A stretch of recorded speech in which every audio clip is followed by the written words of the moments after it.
Bonjour à tous et bienvenue au 13h. Le ministre des Maliens de l'Extérieur, Mme Traoré Rokiato Guikine, qui est à Paris, a rencontré une délégation de la communauté malienne vivant en France. Le président du Conseil de base des Maliens de France a d'abord félicité le ministre pour sa nomination au département chargé des Maliens vivant à l'étranger et lui a rassuré de la franche collaboration de son organisation. Et parmi les sujets abordés, la situation actuelle du pays. Voilà donc le ministre des Maliens de l'Extérieur qui est à Paris pour une visite d'État, là où elle a rencontré une délégation de la communauté malienne vivant en France.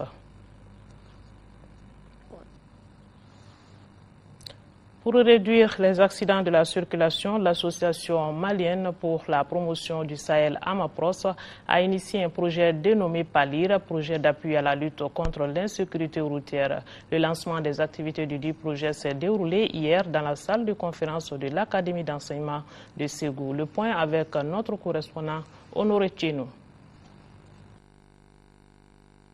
Ces projets d'appui à la lutte contre l'insécurité routière initiés par l'AMAPROS visent à consolider les acquis du PASER, projet d'appui à l'amélioration de la sécurité routière. Avec une approche communautaire, le projet PALIR va sensibiliser les scolaires et non scolaires, les chauffeurs, les apprentis chauffeurs, les transporteurs sur certains mauvais comportements des usagers. Au nombre de ces mauvais comportements, la consommation de la drogue, l'alcool et d'autres stupéfiants qui provoquent du coup des accidents de la route. Nous restons convaincus que la formation qui seront données au niveau des écoles, au niveau des auto-écoles, doubler des campagnes robustes de proximité qui feront entreprise avec les médias de proximité en direction des acteurs clés et des collectivités territoriales. Ces formations, si elles sont bien maîtrisées par nos enfants, futurs usagers de la circulation et bien appliquées sur le terrain, feront en sorte que ce projet fera tache d'huile. Et notre expérience, tout en faisant école, incitera certainement d'autres ONG, d'autres partenaires techniques et financiers à intervenir pour une meilleure atteinte des objectifs de la décennie 2011-2020.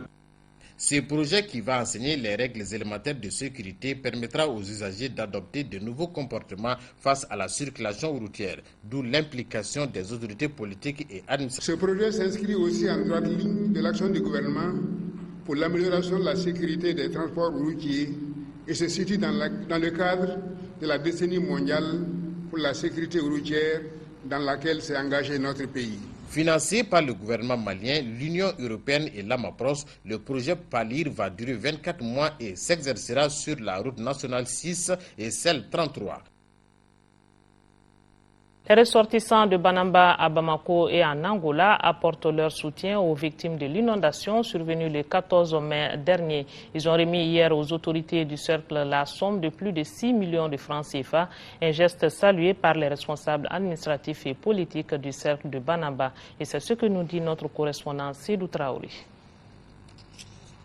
C'est toujours en soutien aux victimes de l'inondation du 14 mai dernier que les ressortissants de Banamba se manifestent pour la seconde fois avec la somme de 6 954 000 francs CFA. Ce soutien qui vient après plusieurs autres donations de la part du gouvernement, des autorités de la région, du nouveau cercle, des regroupements de bienfaisance et de certains particuliers témoigne à juste titre que la solidarité n'est pas un vain mot au Mali. Ça nous rend fiers, ça nous rend contents.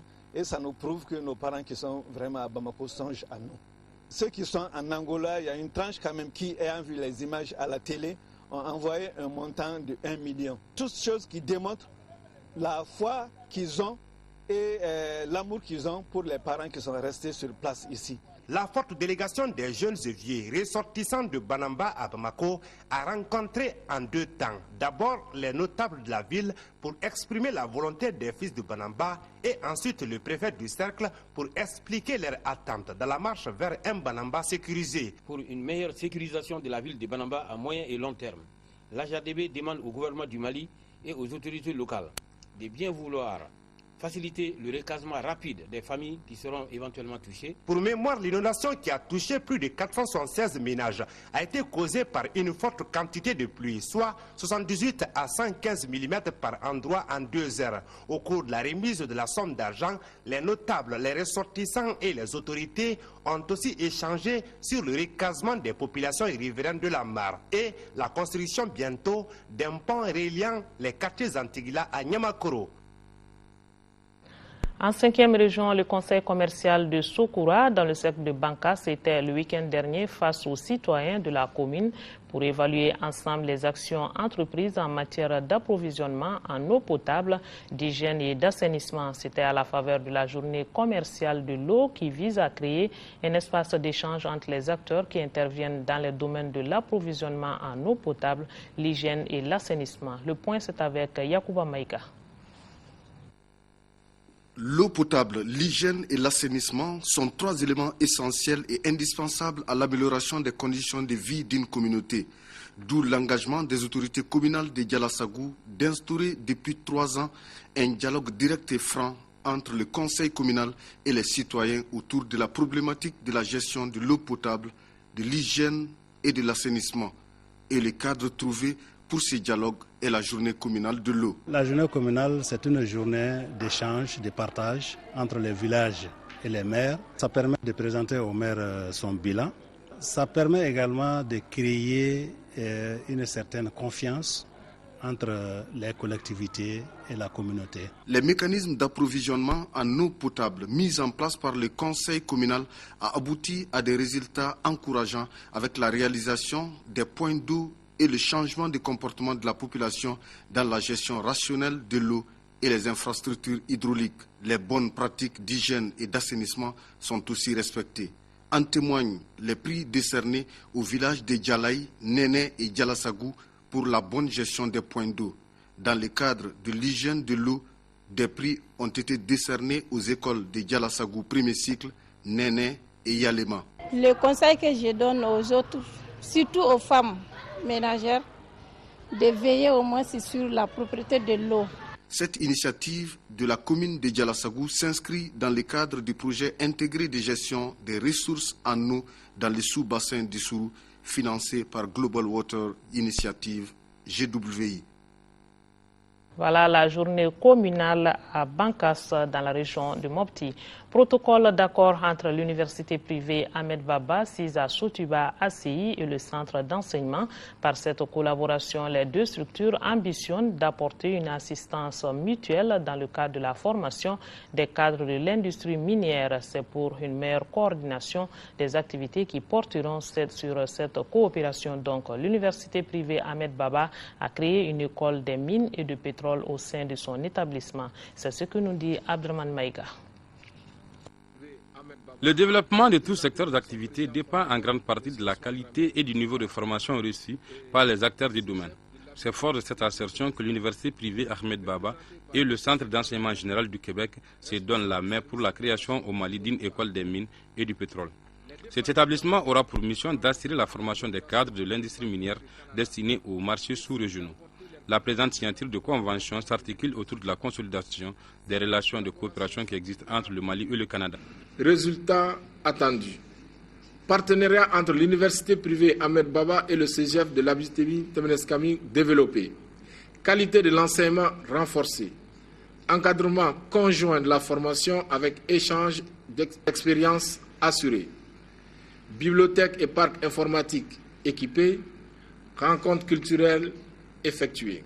Dans la poursuite de cette collaboration de 5 ans, le Centre d'enseignement général du Québec apporte désormais une assistance technique, matérielle et pédagogique à l'université privée Ahmed Baba à travers le renforcement des capacités du personnel d'encadrement, la conception et l'exécution des programmes d'échange entre ces deux établissements. Chacune des parties peut résilier les présents accords de plein droit, soit intégralement, soit partiellement, sans formalité judiciaire et par l'envoi à l'autre partie d'une lettre recommandée avec accusé de réception.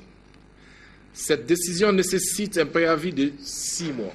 La participation du Centre d'enseignement général du Québec à l'évaluation du personnel en vue de l'identification des besoins et la facilitation de la mobilité du personnel et des étudiants entre ces deux structures sont entre autres axes de cette convention de partenariat. Hors du Mali, nous parlons de procès. Il a fallu 3 ans à la Cour pénale internationale pour donner le verdict concernant l'ex-chef de milice congolais Thomas Lubango, 14 ans de prison pour des actes de violence qui ont coûté la vie à des centaines de milliers de personnes. Costume gris et chemise claire, Thomas Lubanga semble absent de son procès. À l'énoncé de sa peine, il est resté impassible.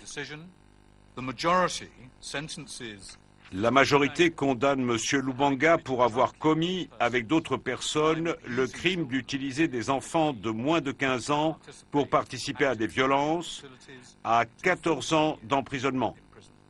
14 ans de prison donc pour avoir semé la terreur au début des années 2000 dans la région de l'Ituri, dans le nord-est de la République démocratique du Congo. Thomas Lubanga, fondateur de la milice de l'Union des patriotes congolais, a été reconnu coupable par la justice internationale pour avoir enrôlé des enfants soldats durant la guerre civile qui a ravagé la région. Des centaines de milliers de personnes ont été tuées ou blessées dans ces violences, selon plusieurs ONG. Au terme de 3 ans de procès, la sanction prononcée contre l'ancien chef de guerre est bien accueillie par les victimes. Ça nous satisfait parce que il y a là une sorte de vengeance publique, la vengeance de la justice, parce que les victimes ne pouvaient pas se faire une vengeance privée, si vous voulez. Mais il reste un aspect très important qui nous intéresse, c'est l'aspect réparation, qui sera abordé à une audience future. C'est la première peine prononcée par la Cour pénale internationale depuis son entrée en fonction il y a 10 ans. Les victimes n'oublient pas de rappeler que Thomas Lubanga ne devrait pas être le seul à être condamné. D'autres coupables courent toujours. L'actualité au niveau mondial avec la justice en Israël, le social en Norvège et la sécurité au Brésil où les autorités ont détruit 40 000 armes. Mais d'abord, les tout premiers résultats des élections en Libye. Les tout premiers résultats des élections législatives libyennes ont commencé à être diffusés lundi soir. Ils indiquent une tendance plutôt favorable aux libéraux face aux islamistes. Mais la commission, qui n'a pas fixé de date pour l'annonce des résultats définitifs de ce premier scrutin libre post-Kadhafi, a précisé que la collecte des données et le dépouillement des votes prendraient plus de temps que prévu, compte tenu des distances et des problèmes de sécurité. Ehud Olmert, l'un des vétérans de la politique israélienne, a été reconnu coupable mardi de corruption dans une affaire remontant à l'époque où il était ministre du Commerce. Le tribunal de district de Jérusalem l'a en revanche acquitté de cette même charge dans 2 autres dossiers. L'ex-premier ministre, passible de prison, devrait connaître sa sentence en septembre. Ehud Olmert a souvent eu maille à partir avec la justice, mais s'en est jusqu'ici toujours sorti. En Norvège, une intervention de dernière minute du gouvernement a mis fin mardi à une grève de 16 jours des employés du pétrole. C'est la menace d'un blocage de l'ensemble des sites de production brandis par le patronat qui a poussé le gouvernement à agir pour trouver une issue au conflit portant sur le régime des retraites. La grève, qui avait entraîné l'arrêt de la production de pétrole et de gaz sur 2 champs en mer du Nord, a coûté environ 414 millions d'euros selon le patronat. Un tapis d'armes écrasé par un rouleau compresseur, la police brésilienne a détruit lundi 40 000 armes à feu dans le sambodrome de Rio, plutôt habitué à accueillir les écoles de samba pendant le carnaval. Une initiative destinée à faire prendre conscience à la population de la violence dans un pays au taux de criminalité record. Ces armes sont le fruit de saisies ou de remises volontaires aux autorités. La police a récupéré ainsi près de 150 000 armes en 10 ans. Depuis 2008, le gouvernement s'est attelé à pacifier la ville de Rio, qui accueillera le mondial de football en 2014. Aujourd'hui, 11 juillet, la communauté internationale célèbre la journée mondiale de la population sous le thème « Accès universel aux services de santé et de la reproduction ». L'un des objectifs de cette journée est d'attirer l'attention des décideurs sur l'urgence et l'importance des questions de la population. À cette occasion, nous allons faire un gros plan sur les services de la planification familiale au niveau du district de Bamako. Et dans la capitale, le taux de prévalence contraceptive est de 8,41% en 2011 contre 4,55 au niveau national selon l'enquête de 2009. Des avancées obtenues grâce au renforcement des campagnes de l'information et de la communication des femmes. La planification familiale, c'est le dossier de cette édition. Il est signé Brahma Traoré. Les femmes représentent plus de la moitié de la population malienne. C'est une évidence. Une autre évidence, moins d'entre elles utilisent les méthodes contraceptives. 4,55% au niveau national, un taux jugé très bas. En 2009, c'est 4,55% pour le niveau national. Et Bamako, nous sommes à peu près 6. Et même là, nous disons que nous pouvons mieux faire. Et en 2011, on a eu un taux de planification familiale régionale de 8,41. Donc il y a des efforts. Efforts qui doivent être poursuivis et renforcés. Aujourd'hui, on estime à plus de 30% les besoins non satisfaits de la planification familiale. En la matière, une initiative salutaire est à souligner. Aujourd'hui, dans tous les CESCOM, nous sommes appuyés par PECI et nous avons fait en sorte que le prix de la planification, c'est-à-dire quand une femme va au centre de santé pour la planification familiale, quand elle rentre dans le centre, quelle que soit la méthode qu'elle va opter, le prix ne dépasse pas 2000 francs. Là, c'est clair, nous avons une subvention de PECI. Et pour ce faire, toutes les ASACO, nous en avons 56 qui sont fonctionnels aujourd'hui à Bamako, ont signé une convention. La convention est tripartite. Il y a PECI, il y a le CCRF, dont les CESCOM dépendent du CCRF. Avant, je crois que ça a varié entre 5 000 et 7 500. Cette diminution des prix de la planification familiale se justifie aisément. En effet, l'utilisation des méthodes contraceptives est considérée comme une meilleure stratégie de réduction de la mortalité infantile, maternelle et néonatale. Les derniers résultats de l'enquête EDSM4 qui nous donnent 464 décès pour 100 000 naissances maternelles. Et la même enquête dit que sur 1000 enfants qui naissent, 96 n'atteignent pas leur premier anniversaire. Et ceux qui atteignent leur premier anniversaire, sur les 1000 enfants, on a 191 qui décèdent avant l'âge de 5 ans. C'est trop. Et les femmes de la capitale semblent prendre conscience de la nécessité d'adhérer à la planification familiale. Pour se rendre compte, il suffit de faire un tour à l'association de santé communautaire de l'Afiaboukou en commune 4, à Sakola 1. Ce centre reçoit par an environ 1300 femmes pour des motifs de planification familiale. À la Sakola 1, la planification familiale se passe chaque jour du lundi au vendredi. Depuis qu'on a commencé, la fréquence augmente du jour au jour. Généralement, on peut faire plus de 30 planifications par jour parmi les différentes méthodes. Les méthodes contraceptives sont de deux ordres. Il s'agit des méthodes de courte durée et des méthodes de longue durée. Toutes les deux présentent des avantages, mais avec cette précision. Parce que certaines méthodes, certaines femmes ne peuvent pas les utiliser. Donc tu viens au centre pour prendre la carte, faire la consultation. En fonction du résultat de la consultation, si tu es apte pour les comprimés ou bien si tu es apte pour le DU ou bien la chadelle. Au sein de la population féminine, les bienfaits de la planification familiale ne sont pas partagés. Deux tendances se dégagent. La planification familiale présente plusieurs avantages. Elle permet d'espacer les naissances, de promouvoir la santé de la mère et de l'enfant et de faire des économies.